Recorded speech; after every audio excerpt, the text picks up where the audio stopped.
নমস্কার বন্ধুরা, এটি আমি আজকে রিপোর্টিং করব। এটি একটি গন্ধরাজ ফুলের গাছ। এটি আমার কাছে 2 বছর ধরে রয়েছে। এটি কীভাবে রিপোর্টিং করছি চলুন আপনাদের সাথে শেয়ার করি। প্রথমে গাছটিকে আমি কন্টেনার থেকে বাইরে বের করে নেব। ভালোভাবে বের করব যাতে গাছটিতে কোনো সমস্যা না হয়। সমস্যা হলে গাছটি মারাও যেতে পারে। গাছটি প্রথমে বেরোচ্ছিল না, তাই জন্য এটাকে আমি বাড়ি মেরে নিলাম কিছুটা। গাছটি বের করার পর আপনাদের সাথে আবার দেখা করছি। বন্ধুরা, গাছটিকে বের করা হয়ে গেছে। এবার গাছটিকে আমি কন্টেনারের মধ্যে লাগাবো। আমি এই বালিটি নিয়েছি, এটার মধ্যে বেশিটাই বালি রয়েছে, কারণ এই গাছটার জল বেশি পছন্দ না, ফলে জলটা বেশি তাড়াতাড়ি বেরিয়ে যাবে জল থেকে। এই কন্টেনারের মধ্যে আমি বসাবো।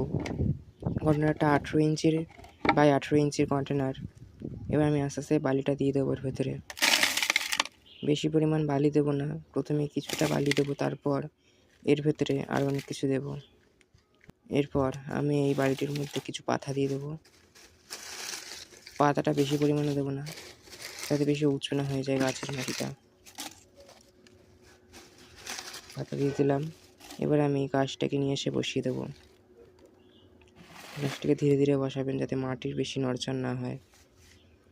আবার আমি গাছটিকে বালিটি দিয়ে ফিল করে দেবো। ফিল করার পর আপনাদের সাথে দেখা হচ্ছে। এই যে ফিল করা হয়ে গেছে দেখুন গাছটিতে। এবার গাছটিকে আমি ছাওয়া জায়গায় রেখে দেবো। আর এবার জল দিয়ে দেবো গাছটির মধ্যে। জল বেশি পরিমাণে দেবো না, যেহেতু মাটিটি ভিজে রয়েছে। আজকের জন্য এইটুখানি বন্ধুরা।